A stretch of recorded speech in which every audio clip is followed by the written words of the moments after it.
السلام علیکم ورحمۃ اللہ وبرکاتہ۔ وعلیکم السلام ورحمۃ اللہ وبرکاتہ۔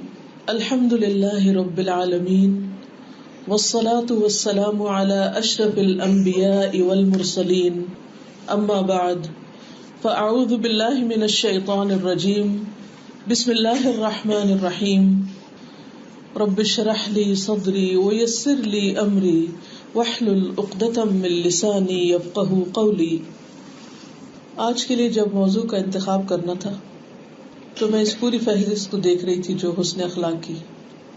ہر موضوع اپنی جگہ بہت اہم ہے، لیکن میں سوچ رہی تھی کہ وہ کون سی ایک چیز ایسی ہو کہ جس کو اگر ہم اچھی طرح سمجھ جائیں اور اس پر عمل کر لیں تو باقی بہت سی بیماریوں کا علاج ہو جائے۔ کیا خیال ہے آپ کا؟ وہ کیا ہو سکتی ہے؟ وہ کون سی ایک ایسی مرض ہے، وہ کون سی ایسی بیماری ہے، وہ کون سی ایسی بد اخلاقی کی بات ہے، خرابی ہے کہ جو باقی تمام بد اخلاقیوں کو اور برائیوں کو جنم دیتی ہے؟ جھوٹ۔ یس، جھوٹ، جس کے بارے میں ہم عام طور پر بہت مطمئن رہتے ہیں کہ نہیں، شکر ہے ہمارے اندر تو نہیں، ہم تو بالکل سچ بولتے ہیں، اور یہ بھی ایک جھوٹ ہوتا ہے۔ جھوٹ کے بارے میں ہم سب کو بچپن سے بتایا جاتا ہے، بہت کچھ پڑھتے ہیں، سنتے ہیں، لیکن پھر بھول جاتے ہیں۔ تو جھوٹ صرف وہ نہیں ہوتا جو جان بوجھ کر بولا جاتا ہے، جھوٹ وہ بھی ہوتا ہے جو انجانے میں بولا جاتا ہے، ناسمجھی سے بولا جاتا ہے۔ تو چونکہ یہ منافقت کی سب سے بڑی علامت ہے، خرابیوں میں سب سے بڑی خرابی ہے، برائیوں میں سب سے بڑی برائی ہے، جس کی وجہ سے ہم اور بہت سی برائیوں کا شکار ہو جاتے ہیں، تو اس لیے مناسب معلوم ہوتا ہے کہ آج جھوٹ کے معاملے میں ہم اپنے آپ کو یاد دہانی کرائیں، کیونکہ یہ ایک بہت خطرناک اور مہلک بیماری ہے، اور اس کے ہماری زندگیوں پر بہت برے اثرات ثبت ہوتے ہیں۔ تو سب سے پہلے جھوٹ کی لغوی تعریف کہ لغت میں یعنی ڈکشنری میں جھوٹ کس کو کہا جاتا ہے۔ عربی میں جھوٹ کے لیے کیا لفظ استعمال ہوتا ہے؟ کذب یا کذب۔ یہ کذب یکذب سے ہے، کاف ذال با اس کا مادہ ہے، اور یہ صدق یعنی سچائی کا اپوزٹ ہوتا ہے۔ کذبہ کا معنی ہوتا ہے جھوٹ بولنا، جان بوجھ کر غلط خبر دینا۔ اس کا ایک معنی دھوکہ دینا بھی ہوتا ہے، دوسرے کو چیٹ کرنا، ڈسیو کرنا، دوسرے کو اندھیرے میں رکھنا۔ عربی میں کہتے ہیں کذبت العین، آنکھ نے دھوکہ دیا۔ آنکھ کب دھوکہ دیتی؟ آنکھ کا دھوکہ کیا ہوتا ہے؟ کذبت العین کا مطلب ہے آنکھ نے جھوٹ بولا، یعنی جو آنکھ دیکھ رہی ہے وہ اصل میں وہ ہے نہیں جو وہ سمجھ رہی ہے دیکھ کے۔ جیسے سراب کو ایک پیاسا کیا دیکھتا ہے؟ پانی، اور وہ یقین رکھتا ہے کہ یہ پانی ہی ہے، حالانکہ وہ پانی نہیں ہوتا، وہ تو چمکتی ریت ہوتی۔ ہو سکتا ہے آپ صحرا نہ گئے ہوں، لیکن بعض اوقات سخت گرمی کے موسم میں سڑکوں پر بھی ایسے سراب نظر آتے ہیں، دور سے نظر آتا ہے کہ جیسے بارش برسی ہوئی ہے، پانی کھڑا ہے، اور جب آپ قریب پہنچتے ہیں تو کچھ بھی نہیں ہوتا۔ تو یہ آنکھ کا دھوکہ ہے۔ لیکن جب ہماری آنکھ ہمیں دھوکہ دیتی ہے تو اس وقت ہم یہ تھوڑی سمجھتے ہیں کہ آنکھ جھوٹ بول رہی، ہم تو اپنے آپ کو بالکل صحیح سمجھ رہے ہوتے ہیں کہ نہیں یہ پانی ہی ہے، لیکن ہوتا نہیں ہے ایسا۔ اور سب نے اس بات کا مشاہدہ کیا ہوگا، ہر ایک نے اس طرح کا کچھ نہ کچھ ایکسپیرئنس کیا ہوگا۔ اسی طرح نہ صرف یہ کہ شراب کے بارے میں، بلکہ آپ دیکھیں کہ ہماری پوری دنیا جو ہے اس کے بارے میں جو ہماری نگاہ ہے اور جو پرسپیکٹو ہے اور جس نگاہ سے ہم چیزوں کو دیکھتے ہیں اور سمجھتے ہیں اور ان پر یقین کرتے ہیں وہ ویسی ہے نہیں، لیکن اس کے باوجود ہم بہت مطمئن ہیں، خوش ہیں کہ جو ہم سمجھتے ہیں وہ بالکل ٹھیک ہے۔ اسی طرح عربی زبان میں کذبہ کے علاوہ یہ جب باب تفعیل میں جاتا ہے کذبہ، تو اس کا مطلب ہوتا ہے کسی کو جھوٹا بنانا، کسی کی تکذیب کرنا، جھوٹ کی طرف نسبت کرنا۔ تو جب انسان جھوٹا ہوتا ہے تو ایک تو وہ خود جھوٹ بولتا ہے، پھر بعض اوقات دوسرے لوگوں کو بھی جھوٹا ثابت کرنے کی کوشش کرتا ہے، کیونکہ وہ خود کسی چیز کو درست طور پر دیکھ نہیں رہا، لہٰذا جو اس کو درست بتاتا ہے، کسی چیز کی اصل حقیقت بتاتا ہے، وہ کیا کرتا ہے؟ اس کو جھوٹا ثابت کر دیتا ہے۔ جیسے مشرکین مکہ نے رسول اللہ صلی اللہ علیہ وسلم کو اگرچہ صادق اور امین مانا، لیکن ان کے کلام کو جھٹلا دیا، ان کی بات کو، ان کی نبوت کو، اس کی تکذیب کی، کیونکہ وہ اپنے تئیں اپنے آپ کو بالکل صحیح سمجھ رہے تھے اور معاملے کی حقیقت کو نہیں جانتے تھے. لہذا جو کچھ نبی صلی اللہ علیہ وسلم نے ان کو دیا اس کو انہوں نے نہیں مانا، اس کی تکذیب کر دی، اس کو جھٹلا دیا. تو حقیقت کی نظر ہونا، سچا ہونا، صدیق ہونا، سچائی کی تلاش میں رہنا، سچائی سے محبت ہونا، یہ ایمان کی علامت ہے. اور جب سچ سامنے آ جائے تو فوراً اس کو مان لینا، یہ صدیق ہونے کی علامت ہے. جیسے کون تھے؟ حضرت ابوبکر صدیق رضی اللہ تعالیٰ عنہ. انہوں نے اس معاملے میں کسی بھی قسم کا کوئی تردد نہیں کیا، سچ کو فوراً مان لیا. اور اللہ کے رسول صلی اللہ علیہ وسلم کے بارے میں کیا آتا ہے؟ والذی جاء بالصدق وصدق به، وہ جو سچ لایا اور اس نے سچ کی تصدیق کر دی. جو شخص جھوٹا ہوتا ہے اور جھوٹ پسند ہوتا ہے اور چیزوں کو مختلف نگاہ سے دیکھتا ہے، ان کی اصل حقیقت کے مطابق نہیں دیکھتا، تو وہ صرف اتنا نہیں کرتا کہ وہ خود دھوکے میں ہوتا ہے، بلکہ وہ دوسروں کو بھی جھوٹ پر آمادہ کر رہا ہوتا ہے. وہ دوسروں کو بھی کنونس کرتا ہے کہ آپ بھی جھوٹ بولیں، آپ بھی سب میرے ہم نوا ہو جائیں، جو میں کہہ رہا ہوں وہی آپ کہیں. تو یہ پوری ایک چین چل پڑتی، پورا ایک مزاج بن جاتا ہے. یعنی ایک انسان یا تو وہ سچا ہوتا ہے یا پھر وہ جھوٹا ہوتا ہے. تو یہ صرف ایسا نہیں کہ کسی ایک بات کو جھٹلا دینا یا کسی ایک بات میں غلط بیانی کر دینا، یعنی یہ پوری شخصیت کا حصہ بن جاتا ہے. تو اس لیے اس معاملے میں اور زیادہ محتاط ہونے کی ضرورت ہے. پھر اسی طرح اکاذیب کہتے ہیں لغو، جھوٹی اور باطل باتیں جن کی کوئی اصل اور حقیقت نہیں ہوتی. امام راغب الاصفہانی کہتے ہیں، ان کی کتاب کا نام معلوم ہے آپ کو؟ قرآن کے طالب علموں کو اس کتاب کا نام آنا ضروری ہے. ہو سکتا ہے کتاب آپ کے گھر کے اندر ہو، لیکن آپ نے کبھی یہ زحمت گوارا نہیں کی ہوگی کہ کس شخص نے جان ماری اور یہ کتاب لکھی. اس کا نام کیا ہے؟ مفردات القرآن. یعنی قرآن مجید کے جو الفاظ ہیں ان کی یہ بڑی اچھی وضاحت کرتے ہیں. تو جب میں نے شروع میں قرآن مجید پڑھانا شروع کیا تھا تو میں اس کتاب کو بہت زیادہ کنسلٹ کرتی تھی، کیونکہ آپ کو کوئی لفظ چاہیے تو اس کی ڈیٹیل میں بہت اچھے خوبصورت انداز سے جاتے ہیں. مثلا جیسے جھوٹ کا لفظ ہے، کذب ہے، تو اگر آپ ان کی کتاب میں جا کر دیکھیں تو اس کی ڈیفینیشن آپ کو ملے گی. تو وہ ایک شرح صدر ہو جاتا ہے، کیونکہ یہ وہ لوگ ہیں جنہوں نے علم کے ساتھ زندگیاں گزاری اور چیزوں کو بہت قریب سے ان کی حقیقت کو جاننے کی کوشش کی ہے. اور صرف ان کا ایسے سنا سنایا علم نہیں کہ اس سے سن لیا یا ادھر کسی نے کچھ اور کہہ دیا تو اس پہ چل پڑے. نہیں، انہوں نے چیزوں کو بہت ڈیپتھ میں ریسرچ کر کے بہت تحقیق کے ساتھ بیان کیا. کوشش کیجیے اگر آپ کے گھر میں کتاب ہے یا لائبریری میں تو ذرا جا کر خود بھی دیکھیے کہ کیا کہتے ہیں. ٹھیک، وہ کہتے ہیں کہ جھوٹ اقوال میں بھی ہوتا ہے اور افعال میں بھی. یعنی جھوٹ صرف زبان کا نہیں ہوتا، جھوٹ عمل کا بھی ہوتا ہے. اللہ تعالیٰ فرماتے ہیں انما یفتر الکذب الذین لا یؤمنون. جھوٹ تو وہی لوگ باندھتے ہیں جو اللہ کی آیات پر ایمان نہیں رکھتے. تو یفتری افترا، جھوٹ باندھنا یعنی جھوٹی بات کرنا. تو یہ قول کا جھوٹ ہے. وہ اس کی مثال یہ آیت دیتے ہیں. اور اللہ عز و جل نے فرمایا واللہ یشہد ان المنافقین لکاذبون. اور اللہ شہادت دیتا ہے، گواہی دیتا ہے کہ بے شک منافق یقیناً جھوٹے لوگ ہیں. منافقین کو جھوٹا کہا گیا. کیا وہ ہر وقت جھوٹ بولتے تھے، جھوٹی باتیں کرتے تھے؟ نہیں، وہ تو کہتے تھے کہ انک لرسول اللہ. سورۃ منافقون کی پہلی آیت میں آتا ہے اذا جاءک المنافقون قالوا نشہد انک لرسول اللہ. جب منافق آپ کے پاس آتے ہیں تو وہ کہتے ہیں آپ کو بے شک آپ اللہ کے رسول ہیں. کیا وہ یہ جھوٹ کہتے ہیں؟ چلیے میں آپ کو آیت سناتی ہوں. اذا جاءك المنافقون قالوا نشهد انك لرسول الله والله يعلم انك لرسوله ورسوله والله يشهد إن المنافقين لكاذبون. کتنی حیرانی کی بات ہے نا. منافق زبان سے سچ بول رہے ہیں اور اللہ سبحانہ وتعالیٰ ان کو جھوٹا کہہ رہے ہیں.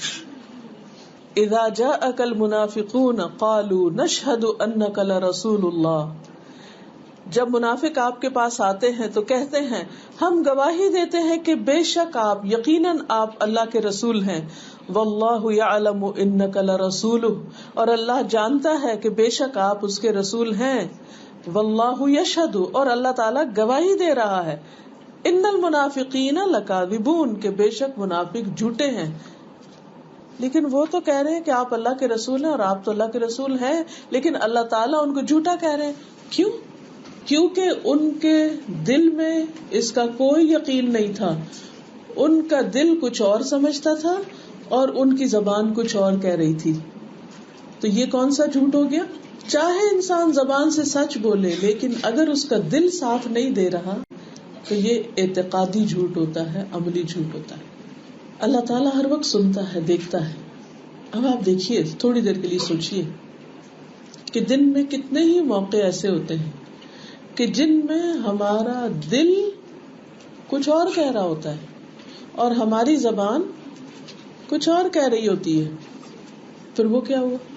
کیا ہوا؟ سوچ, سمجھ آ گئی میری بات؟ بظاہر وہ بات صحیح لگ رہی ہوتی لیکن ہمارا دل اس کی گواہی نہیں دے رہا ہوتا. دل کچھ اور کہہ رہا ہے, زبان کچھ اور کہہ رہی. تو یہ جو دل اور زبان کا فرق ہے, قول اور فعل کا فرق ہے, یہ بھی جھوٹ کی قسم ہے. ہمارے دل کا ہمارے علاوہ کس کو پتا ہے؟ صرف اللہ کو. کسی انسان کو نہیں پتا. تو اب آپ دیکھیے کہ امام راغب نے جو مثال دی ہے اعتقادی جھوٹ کی, وہ یہی ہے کہ منافقین زبان سے ڈنڈورا پیٹتے ہیں, آپ کے پاس آ کر آپ کی تعریف کرتے ہیں اور آپ کے سامنے آپ کو رسول مانتے ہیں اور بڑی بڑی باتیں کرتے ہیں, لیکن اللہ تعالیٰ ان کی ان باتوں کو بالکل قبول نہیں کرتے. تو اس میں ہے نا ڈرنے کی بات, ہے نا. تو خاص طور پر جب ہم دین کی بات کریں, اللہ کو ایک ماننے کی, رسول اللہ صلی اللہ علیہ وسلم پر ایمان کی, کتاب پر ایمان کی, تو کیا کرنا چاہیے؟ اپنے دلوں کو بھی کنگالنا چاہیے. تو اصطلاحی تعریف جھوٹ کی کیا ہے پھر؟ جرجانی کہتے ہیں کہ جھوٹی خبر سے مراد ایسی بات کہنا جو واقع کے مطابق نہ ہو, جو حقیقت کے مطابق نہ ہو, خلاف حقیقت بات. اور یہ بھی کہا گیا ہے کہ ایسی خبر دینا جس کی خبر دی گئی وہ ویسا نہیں. ایسی خبر دینا کہ جس کی خبر دی گئی وہ ویسا نہیں ہے. یعنی آپ نے کسی کے بارے میں کوئی ایسی بات کہی کہ وہ ویسا ہے نہیں اور آپ اپنے خیال میں ویسا اس کو بنا رہے ہیں, کہہ رہے ہیں. ایسے کون سے مواقع ہوتے ہیں؟ مثلا کہ آپ کسی کے بارے میں کچھ کہتے ہیں جو کہ حقیقت پر مبنی نہیں ہوتا اور آپ کو پتا ہوتا ہے کہ حقیقت کچھ اور ہے لیکن آپ کی زبان کچھ اور کہہ رہی ہوتی ہے. کوئی مثال دیجئے. باس کے سامنے اس کی جھوٹی تعریف کرنا صرف دنیاوی فائدوں کے لیے. یعنی ہمیں اپنے سے بڑوں کی عزت کرنی چاہیے, ان کی رسپیکٹ, ان کا احترام, ان کے ساتھ اچھا معاملہ, یہ سب ٹھیک ہے, یعنی سب کچھ کرنا چاہیے, لیکن خواہ خواہ میں جھوٹی بات تو نہیں کرنی چاہیے نا جس کی کوئی حقیقت نہ ہو. اب آپ دیکھ رہے ہیں نا کہ ہم خود کو خود بھی جانتے, یعنی کسی کا فون آتا ہے اور ہم اسے کہتے ہیں ہو میں تو تمہیں ابھی کرنے ہی والی تھی, حالانکہ کرنے والی کوئی نہیں تھی. اللہ کو پتا ہے کہ ہم کچھ اور کر رہے تھے. تو صرف کسی کو خوش کرنے کے لیے ایک غلط بیانی سے کام لینا, حالانکہ اگر آپ اس سینٹینس کو مائنس بھی کر دیں تو کیا فرق پڑے گا؟ آپ اس کے بجائے کوئی اور جملہ بول سکتے ہیں جس سے وہ خوش ہو جائے. مثلا آپ کا شکریہ کہ آپ نے یاد کیا, میری تو بہت ہی کوتاہی ہے, میں آپ جیسی نہیں ہو سکتی. ہاں, آپ نیکیوں میں سبقت لے گئی. آپ کا شکریہ, آپ نے میرا دل خوش کر دیا, اگر آپ واقعی خوش ہوئے کال سے. کیونکہ بعض اوقات کیا ہوتا ہے, کیا مصیبت, ابھی پھر کال آ گئی, لوں کہ نہ لوں, اور پھر فون اٹھا کے پھر کہیں گے او ہو اتنی خوشی ہے آپ کا فون آیا. یہ سب کون دیکھ رہا ہے اس وقت؟ یہ جو حرکت کر رہے ہیں ہم, اللہ دیکھ رہا ہے. اور یہ فرشتے لکھے جا رہے ہیں. کیسا منافق ہے یہ شخص, دل میں کچھ ہے, ابھی کچھ کر رہا تھا، چونکہ وہ شخص دوسری طرف بیٹھا ہوا، لیکن ویڈیو کال نہیں ہے تو اس لیے کسی کو کیا پتا کہ ہم ابھی کیا کر رہے تھے. ایسی تمام باتیں جو دن میں کئی دفعہ ہو رہی ہوتی ہیں خود ہم سے یا ہمارے آس پاس، ان سب کو زندگی سے نکالنے کی ضرورت ہے تاکہ اللہ کے ہاں صدیق لکھے جائیں. صراط الذین انعمت علیہم، ان لوگوں کا راستہ جن پر تو نے انعام کیا. وہ کون ہیں وہ لوگ؟ من النبیین والصدیقین والشہداء والصالحین وحسن اولئک رفیقا. وہ انبیاء میں سے ہیں، صدیقین میں سے ہیں، شہداء اور صالحین میں سے ہیں. تو صدیقین کا مرتبہ اور مقام بہت بلند ہے اور وہ مقام انبیاء کے بعد ہے. تو اگر ہم چاہتے ہیں کہ ہمیں انبیاء کی صحبت نصیب ہو، ہم اعلیٰ درجے کے لوگوں کے ساتھ اٹھائے جائیں، تو پھر ضروری ہے کہ ہم اپنی زندگی کے اندر صداقت لانے کی کوشش کریں. اور یہ اسی وقت ممکن ہے کہ جب اس قسم کے بے سوچے سمجھے اور سوچے سمجھے سارے جھوٹ مائنس کرتے چلے جائیں، کیونکہ اللہ تعالیٰ کا انعام ان لوگوں پر ہے جو صدیقین ہو. اور اللہ تعالیٰ کا انعام کتنا بڑا ہے، وہ ایوارڈ کتنا بڑا ہوگا. لوگ دنیا کے ایوارڈز کے پیچھے روتے ہیں اور ناراض ہو جاتے ہیں، یعنی اپنے آپ کو اور دوسروں کو پریشان کرتے ہیں، یا پھر جھوٹ موٹ لکھ کر اپنے بارے میں یا اپنے آپ کو بڑھا چڑھا کے بیان کرتے ہیں کہ کوئی ان کو کسی قسم کی اپریسیشن ملے یا پھر ان کو کوئی ایکنالجمنٹ ملے، حالانکہ وہ ان کے اندر وہ ہوتا کچھ نہیں. تو یہ جتنے بھی ایوارڈ ہیں وہ سارے دنیا کے اندر ہی رہ جائیں. کچھ عرصہ پہلے ملک کی ایک بڑی شخصیت کی وفات ہوئی تھی، تو جب وہ حیات تھے تو مجھے ان کے گھر جانے کا اتفاق ہوا.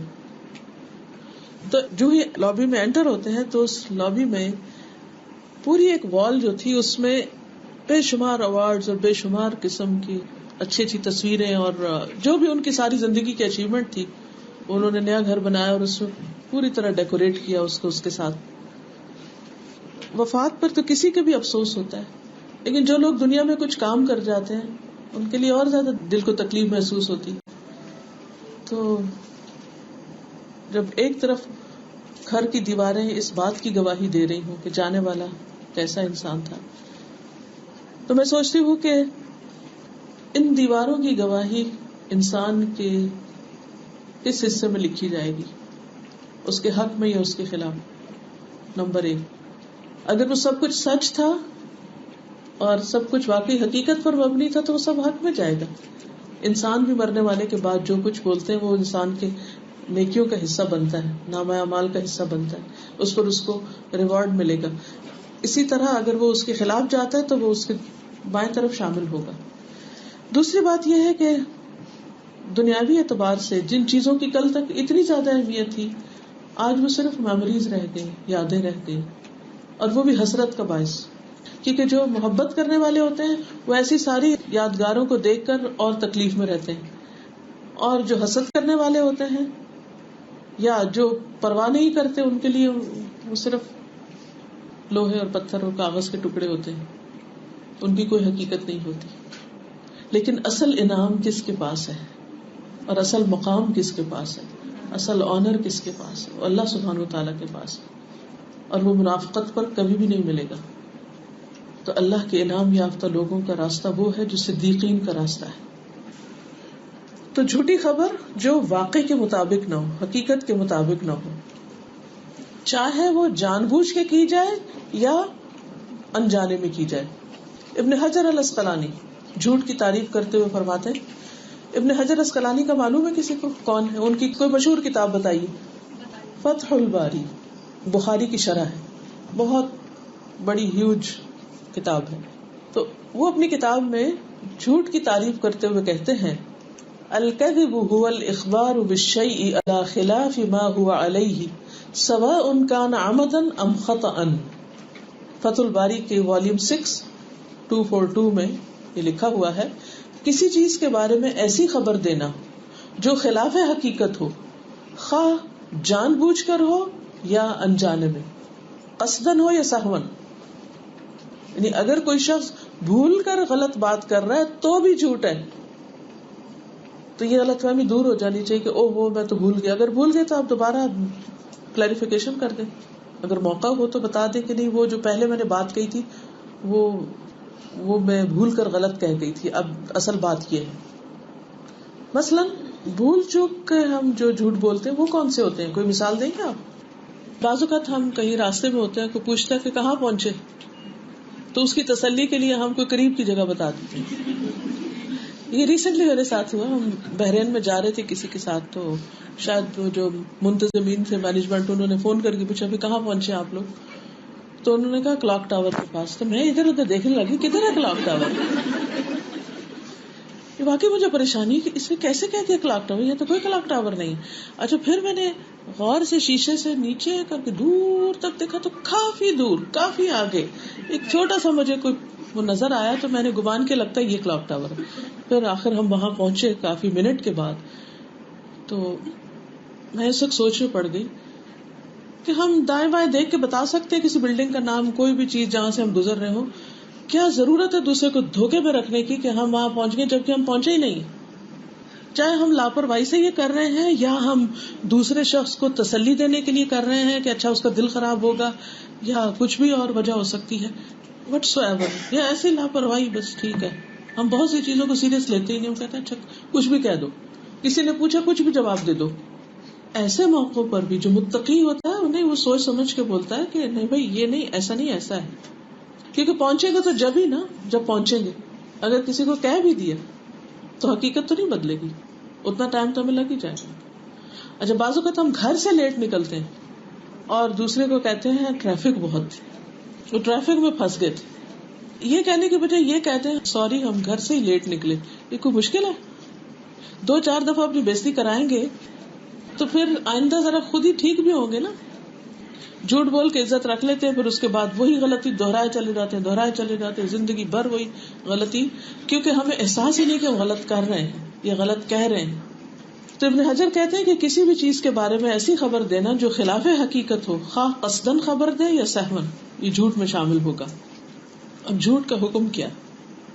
جھوٹ کے بارے میں ہمارا دین کیا کہتا ہے کہ اس کا کیا حکم ہے ہماری شریعت میں؟ کوئی بتائے گا؟ جب ہم کہتے ہیں نا اس کے بارے میں ہمارا دین کیا کہتا ہے، حکم کیا ہے، تو اس کا جواب کیسے ہوتا ہے؟ یہ حلال ہے یا حرام ہے، یا کبیرہ گناہ ہے یا صغیرہ گناہ ہے، یا جائز ہے یا ناجائز ہے. اس کا جواب یوں دیا جاتا ہے کبیرہ گناہ. اسے کبیرہ گناہوں میں شمار کیا گیا ہے. اور کبیرہ گناہوں میں سب سے بڑا گناہ کون سا ہے؟ شرک. اور شرک میں بھی دراصل جھوٹ ہے. کیا جھوٹ ہے شرک میں؟ نہیں، اللہ کو نہ ماننا کفر ہوتا ہے، یہ بھی فرق یاد رکھیے، یہ اب غلط بیانی ہوگی.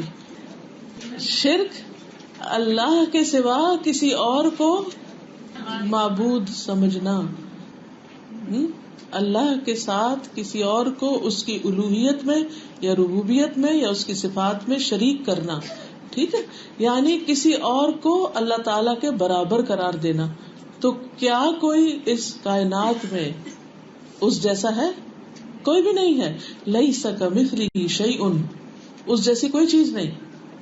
تو جب ہم کسی کو بھی اللہ کا ند قرار دیتے ہیں، اس کے برابر قرار دیتے ہیں، تو پھر یہ کیا ہو جاتا ہے؟ یہ بہت بڑا جھوٹ ہو جاتا ہے. مثلا اگر ہم کسی پتھر کے ٹکڑے کو الہ مانتے ہیں تو یہ عبادت کے لائق ہے، یا اس کی عبادت کرتے ہیں، اس کے آگے ہاتھ جوڑتے ہیں، اس کے آگے ماتھا ٹیکتے ہیں، یا اس کے نام پر کچھ قربان کرتے ہیں، تو یہ سب جھوٹ ہے، کیونکہ یہ اس کا حق ہے ہی نہیں.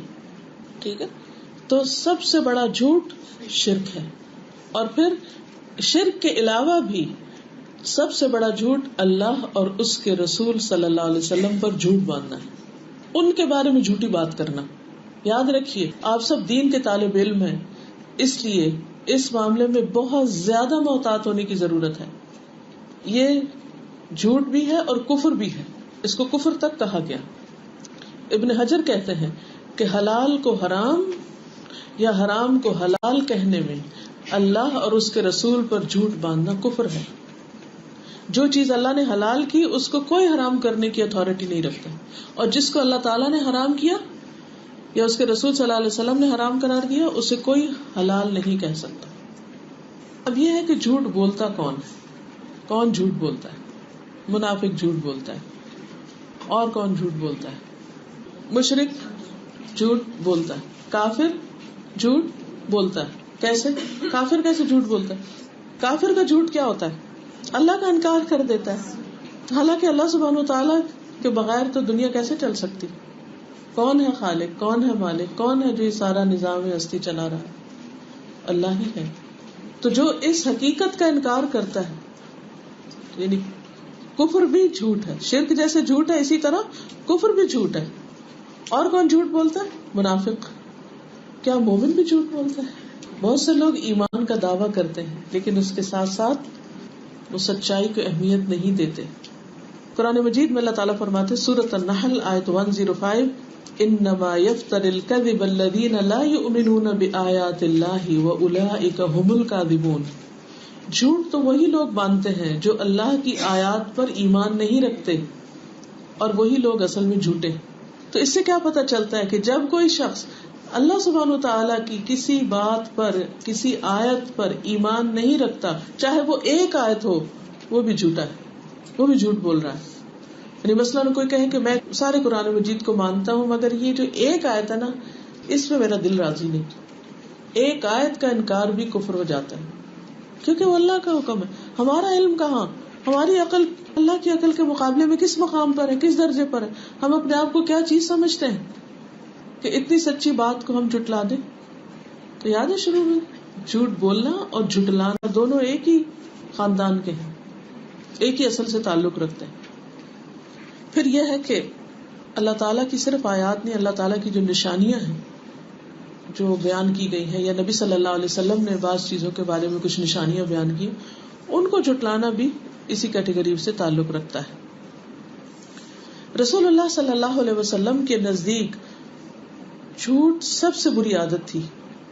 حضرت عائشہ فرماتی ہیں جھوٹ سے بڑھ کر کوئی عادت رسول اللہ صلی اللہ علیہ وسلم کے نزدیک، اور ایک دوسری روایت میں ہے رسول اللہ صلی اللہ علیہ وسلم کے صحابہ کے نزدیک زیادہ نفرت اور بغض والی نہ تھی. کوئی شخص جب آپ کے سامنے جھوٹ بولتا تو آپ کا رویہ اس کے بارے میں بدلا رہتا، حتیٰ کہ معلوم ہو جاتا کہ اس نے توبہ کر لی. کیا رویہ ہوتا تھا رسول اللہ صلی اللہ علیہ وسلم کا؟ جھوٹے شخص کے بارے میں جب پتہ چل جاتا کہ فلاں شخص جھوٹ بولتا ہے تو آپ کا اس کے ساتھ رویہ بدل جاتا تھا، آپ کی شفقت اور محبت تبدیل ہو جاتی تھی کہ یہ جھوٹا شخص ہے، یہ جھوٹ بولتا ہے، یعنی آپ کو سخت نفرت تھی.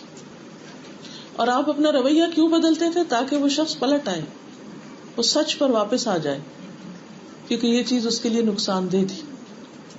پھر یہ کہ ایمان کے منافی صفت ہے، یعنی جھوٹ ایمان کا نقصان کرتا ہے.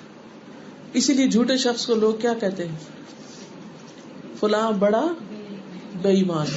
وہ ہم پنجابی میں اس کو بے ایمان کو بے ایمان کر دیا نا، تو وہ پھر اس کی جو انٹینسٹی ہے وہ ختم ہو گئی کہ فلاں شخص بڑا بے ایمان ہے، اس نے میرے ساتھ بڑی بے ایمانی کی ہے. تو آپ دیکھیے کہ ہمارے عام محاورے ہیں، اور یہ اس سے کیا پتا چلتا ہے کہ لوگوں کو حقیقت میں پتا ہے کہ اس کا تعلق ایمان کے ساتھ اور یہ ایمان کو نقصان دینے والی چیز ہے. قیس کہتے ہیں کہ میں نے ابو بکر رضی اللہ عنہ کو یہ فرماتے ہوئے سنا کہ اے لوگو جھوٹ سے اپنے آپ کو بچاؤ، کیونکہ جھوٹ ایمان سے الگ ہے. یعنی جھوٹ کا ایمان سے کوئی تعلق نہیں، اگر جھوٹ بولا تو ایمان جو ہے وہ رخصت ہو جائے گا. پھر وہ مشہور حدیث ہے جو منافق کی علامت کہ ان نبی صلی اللہ علیہ وسلم قال اربع من کن فیہ کان منافقا خالصا ومن كانت فیہ خصلۃ منہن كانت فیہ خصلۃ من النفاق حتى يدعها اذا اؤتمن خان واذا حدث كذب واذا عاهد غدر واذا خاصم فجر. نبی صلی اللہ علیہ وسلم نے فرمایا 4 عادتیں کسی میں ہوں تو خالص منافق، اور جس کسی میں ان 4 میں سے ایک عادت ہو تو وہ بھی نفاقی ہے جب تک اسے چھوڑ نہ دے.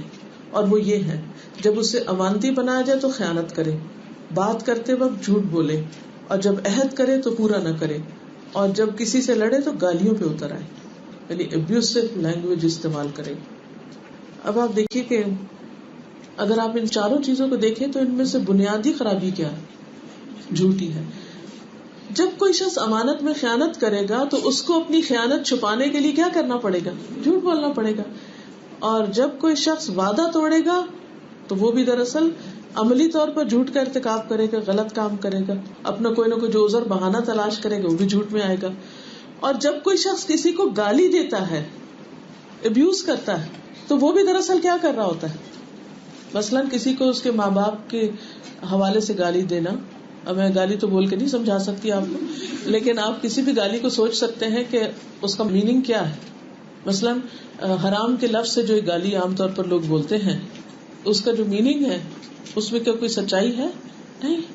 آپ کسی کے حسب نسب پہ تانا دے رہے ہیں اس کو، تو گالی بھی ایک جھوٹ ہے. تو اصل میں جو کور خرابی ہے وہ جھوٹ ہی کی. اچھا، یہ جو بات ہے نا کہ وہ پکا منافق ہے، یہ کون کہہ رہا ہے؟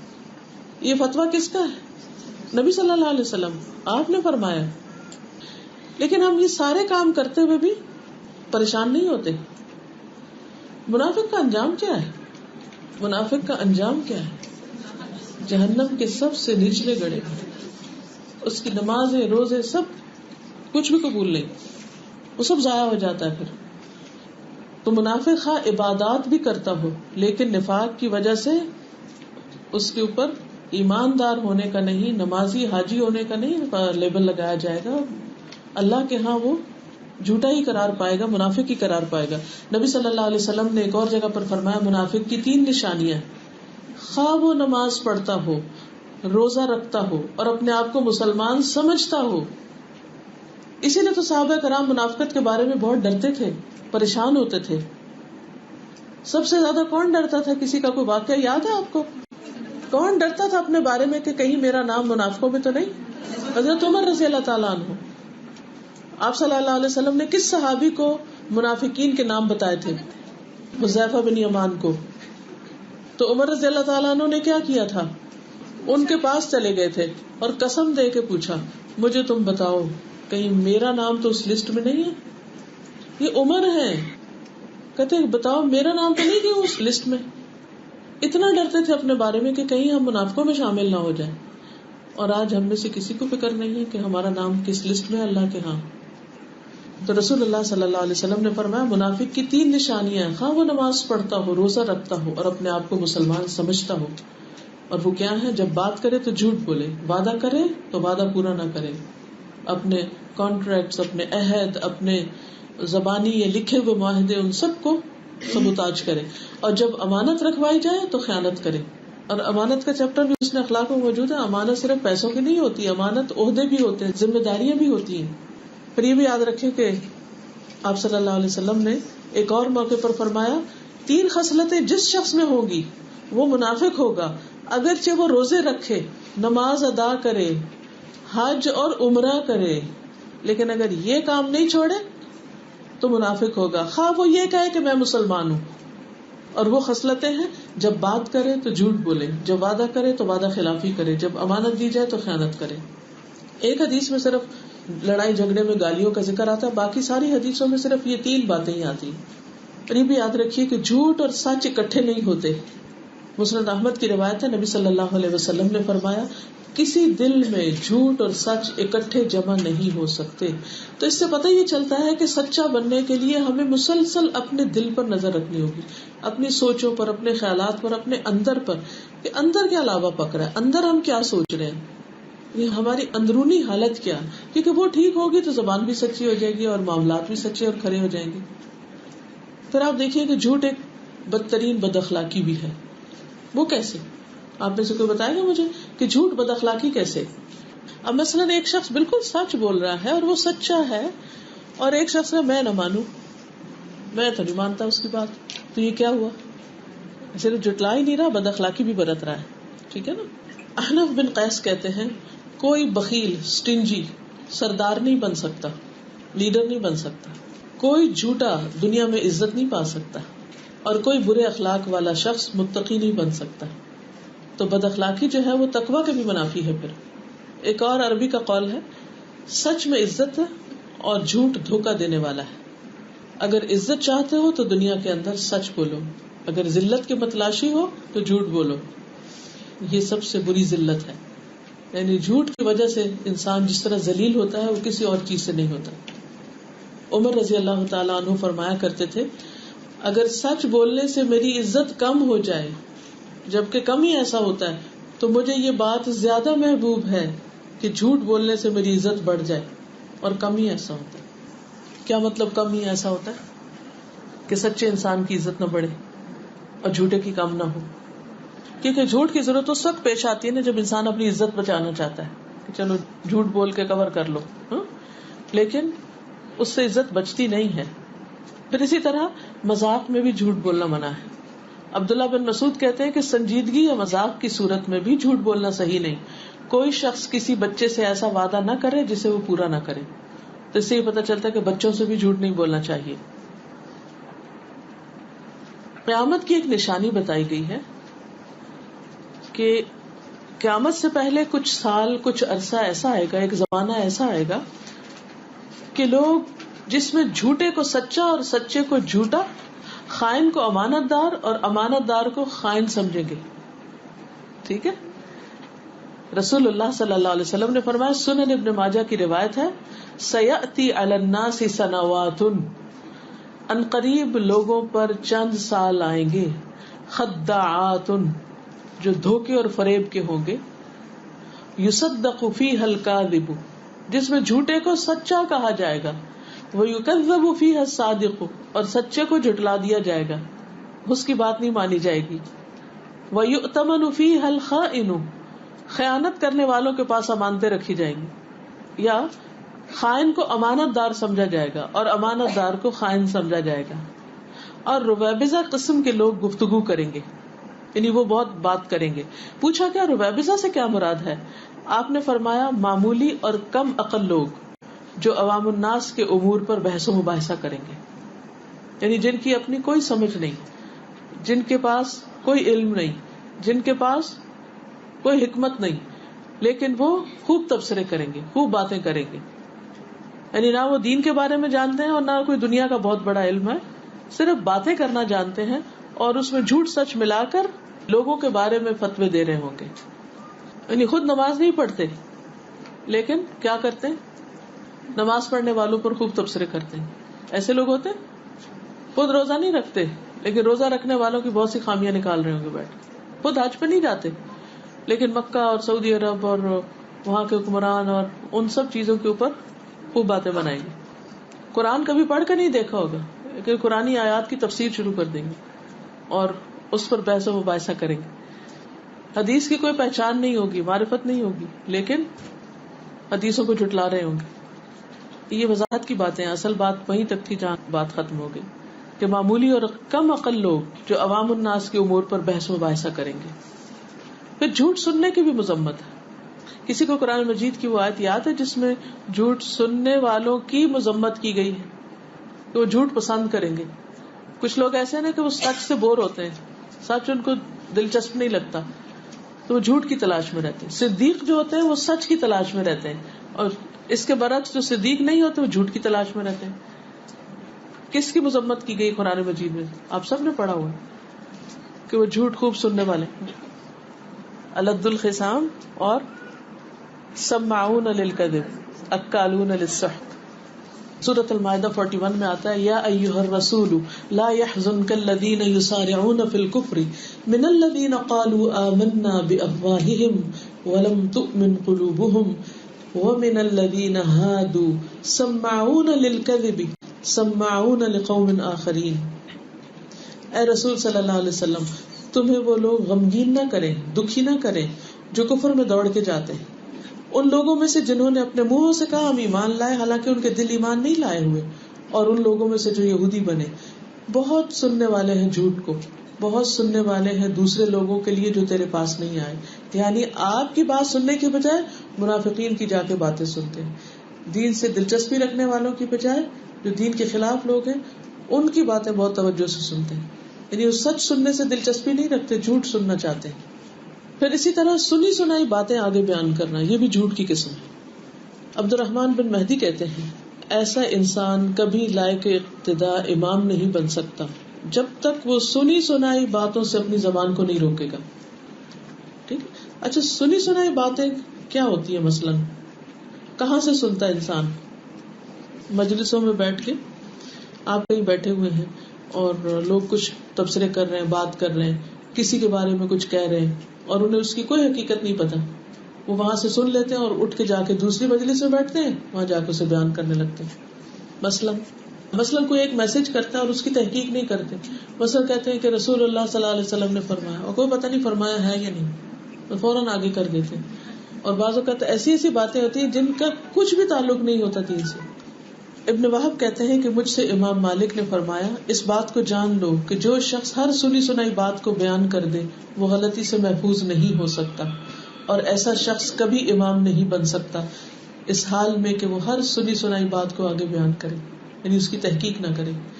آپ مجھے بتائیے کہ جب آپ کسی پر کوئی الزام سنتے ہیں، کسی کے بارے میں بھی، کوئی کسی کو بلیم کر رہا ہے، چاہے وہ گھر کے اندر ہو چاہے وہ پبلک میں ہو، کہیں بھی ہو، تو اس موقع پر آپ کا رویہ کیا ہوتا ہے؟ آنکھیں بند کر کے یقین کر لیتے ہیں جو یہ کہہ رہا ہے بس بالکل ٹھیک ہے.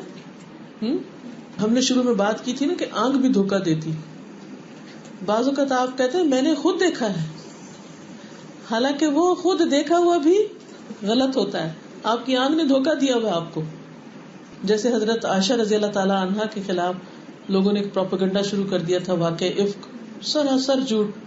حالانکہ آپ اتنی پاکیزہ معصوم اور نیک خاتون تھی، لیکن اصل وجہ کیا ہوئی تھی؟ اذ تلقونہ بألسنتکم، اس نے سنائی بات ایک نے کی، اس سے دوسرے نے، دوسرے تیسرے، ایک سے ایک آگے بڑھتی چلی گئی اور کسی نے نہیں سوچا. اسی لیے حضرت ابو ایوب انصاری نے اپنی بیوی سے کہا تھا کہ اگر تمہارے بارے میں کوئی یہ کہے جو حضرت عائشہ کے بارے میں کہہ رہا ہے تو کیا تم اس کو یقین کرو گے؟ کہ نہیں. کہتے وہ تو تم سے کئی گنا زیادہ اچھی، وہ تو اللہ کے رسول صلی اللہ علیہ وسلم کی بیوی. تو انسان جب کسی کے بارے میں بات سنے تو اپنے آپ کو وہاں رکھ کے دیکھے کہ اگر میں ہوں تو کیا میں ایسا کروں؟ نہیں. تو فلاں شخص مجھ سے اچھا وہ کیسے کر سکتا ہے؟ یعنی جب بھی کسی کے بارے میں کوئی بری بات پتہ چلتی ہے تو بعض اوقات ہم بالکل نہیں تصدیق کرتے اور فوراً ہی ہم اس کو مان لیتے ہیں. اگر نہ بھی مانے تو اس شخص کے بارے میں دل برا کر لیتے ہیں، اس سے جو محبت کا تعلق ہوتا ہے یا اس سے جو ایک پیار کا رشتہ ہوتا ہے اس کو ختم کر دیتے ہیں. تو یہ دراصل کیا، ہم نے بدگمانی شروع کر دی. اور بدگمانی کے بارے میں قرآن کیا کہتا ہے؟ اجتنبوا کثیرا من الظن ان بعض الظن اثم، کہ بہت زیادہ گمان یعنی بدگمانی سے پرہیز کرو، کیونکہ بہت سے گمان جو ہے وہ گناہ ہوتے ہیں، ان کی کوئی حقیقت نہیں ہوتی. اور حدیث میں آتا ہے کہ ان الظن اکذب الحدیث، گمان جو ہے وہ سب سے جھوٹی بات ہے کہ کسی کے بارے میں آپ ایسا غلط سوچیں. جب کبھی ایسا کوئی واقعہ پیش آئے، ٹھیک ہے، آپ دیکھیے کہ اکثر لوگ اسی قسم کی باتیں اڑاتے رہتے ہیں، کہتے رہتے ہیں. تو جب کوئی ایسا واقعہ پیش آئے تو ہمارا طرز عمل کیا ہونا چاہیے؟ ہم اپنے آپ کو اس سے کیسے نکالیں، ہم کیسے بچیں؟ کوئی بتائے گا طریقہ؟ کیونکہ یہ تو آپ کے کان آنکھیں دن رات کچھ نہ کچھ سنتے رہتے ہیں، تو ہم پھر کس سے نکلے؟ کیونکہ ہم نے یعنی سچ صرف یہ نہیں کہ ہم ایک صحیح بات کر رہے ہیں، سچ پورا ایک مزاج ہے، ایک پوری شخصیت کا نام ہوتا ہے، اور ایک انسان کا ایٹیٹیوڈ ہوتا ہے کہ وہ سچ کو پسند کرتا ہے اور جھوٹ سے نفرت کرتا ہے، اور غلط باتوں سے اس کو کوئی انٹرسٹ نہیں ہوتا. تو جب کوئی ایسی چیز آپ سنیں تو کریں کیا، کیسے بچیں؟ ھذا افک مبین، مجھے تو یقین نہیں آتا کہ ایسا ہو، اللہ عالم. چھوڑو اس بات کو، وہ اس کا اور اس کے رب کا معاملہ ہے، ہم کون ہیں ججمنٹ دینے والے؟ اور یہ صرف زبان سے نہ کہیں، دل میں بھی کہیں گے. ہمیں حق نہیں، جب تک ہمیں کسی چیز کی حقیقت نہیں پتا ہمیں نہیں یقین کرنا. کیونکہ سنی سنائی بات آگے کر دینا اور اس پر یقین کر لینا اور اس کے مطابق پھر اپنا گمان بنا لینا اور اس کو سچا سمجھ کر اپنے رویے کو تبدیل کر لینا اور اس شخص سے تعلق خراب کر لینا، یہاں سے پھر بہت سی برائیاں جنم لیتی ہیں. روشنیوں کو عام کرنا چاہیے، اچھائیاں زیادہ عام کرنی چاہیے بجائے اس کے کہ ہم برائیوں کو عام کریں. یعنی پہلے لوگوں کی زندگیوں میں کتنی پریشانی ہے، اور اگر ہم ایک اور ڈال رہے ہیں اور ایک اور غلط بیانی کر کے اس کو پریشان کر رہے ہیں، تو ہم کیا کر رہے ہیں؟ ہم ٹورڈ سوسائٹی اپنا کیا کنٹریبیوشن کر رہے ہیں؟ ہم لوگوں کو کیا دے رہے ہیں؟ کیونکہ کنسٹرکٹیو ذہن نہیں ہے، کچھ سوچتے نہیں ہے، ساری انرجی تو لگ رہی ہے منفی چیز میں، تو کہاں سے سوچیں گے کہ کرنا کیا ہے؟ تو ایسی قومیں تو ترقی نہیں کر سکتی جو صرف ڈسٹرکشن کر رہی ہوں، ہر چیز توڑ رہی ہوں، پھوڑ رہی ہوں، لوگوں کی امیج خراب کر رہی ہوں اور خود اپنا ذہن بھی خراب اور دوسروں کا بھی کر رہی ہوں. اگر سمجھے اگر ہے بھی، آپ کہتے ہیں نہیں بالکل ہے، میں یقین کرتا ہوں، اور آپ نے تصدیق بھی کر لی اور ہے بھی، تو بھی کیا کرنا چاہیے؟ تو بھی ہمارا دین کیا ہمیں بتاتا ہے کہ ایسی باتوں کو عام کیا جائے؟ نہیں. لوگوں میں مایوسی پھیلتی ہے، فتنہ پھیلتا ہے، مایوسی پھیلتی ہے، اور جو کوئی کچھ کرنا بھی چاہتا ہے وہ بھی ہاتھ پہ ہاتھ رکھ کے بیٹھ جاتا ہے. اور خاص طور پر اس قول میں آپ دیکھیے کہ کوئی شخص صحیح لیڈر نہیں ہو سکتا، امام نہیں بن سکتا، لوگوں کو گائیڈ نہیں کر سکتا، لوگوں کی صحیح رہنمائی نہیں کر سکتا جو کانوں کا کچا ہو. تو جھوٹ کے پھر نقصانات تھوڑے سے دیکھ لیتے ہیں کہ جھوٹ بولنے کے نقصان کیا کیا ہیں. سب سے پہلی بات تو یہی کہ اللہ کے نزدیک عظیم گناہ ہے. یہ سورۃ النور میں اللہ تعالیٰ فرماتے ہیں استلقونہ بألسنتکم وتقولون بأفواہکم ما لیس لکم بہ علم وتحسبونہ ہینا وہو عند اللہ عظیم ولولا اذ سمعتموہ قلتم ما یکون لنا ان نتکلم بہذا سبحانک ھذا بہتان عظیم. جب تم اسے ایک دوسرے سے اپنی زبانوں کے ساتھ لے رہے تھے، ایک سن کے دوسرے کو، دوسرا تیسرے کو بتاتا چلا جا رہا تھا، اور اپنے منہوں سے وہ بات کہہ رہے تھے جس کا تمہیں کچھ علم نہیں اور تم اسے معمولی سمجھتے تھے، حالانکہ وہ اللہ کے نزدیک بہت بڑی بات تھی. یعنی جھوٹ کوئی معمولی بات نہیں ہے، ٹھیک ہے نا، اللہ کے نزدیک بہت بڑی بات ہے. تم اسے چھوٹا سمجھ رہے تھے، اور کیوں نہ جب تم نے اسے سنا تو کہا ہمارا حق نہیں کہ ہم اس کے ساتھ کلام کریں، ہم ایسی باتیں کریں، تو پاک ہے. یہ تو بہت بڑا الزام ہے، بہت بڑا بہتان ہے. دوسری بات یہ کہ جھوٹ ایک لعنت والا کام ہے. ایسے لوگ اللہ سبحانہ و تعالیٰ کی رحمت سے محروم ہو جاتے ہیں. عام طور پر لوگ کہتے ہیں نا لعنت اللہ علی الکاذبین. وہ آیت نہیں ہے، آیت یوں ہے ان لعنت اللہ علیہ ان کان من الکاذبین، بے شک اس پر اللہ کی لعنت ہو اگر وہ جھوٹوں میں سے. تو جو شخص جھوٹ بولتا ہے، جھوٹ پھیلاتا ہے، پھر وہ اللہ سبحانہ و تعالیٰ کی رحمت کا مستحق نہیں رہتا.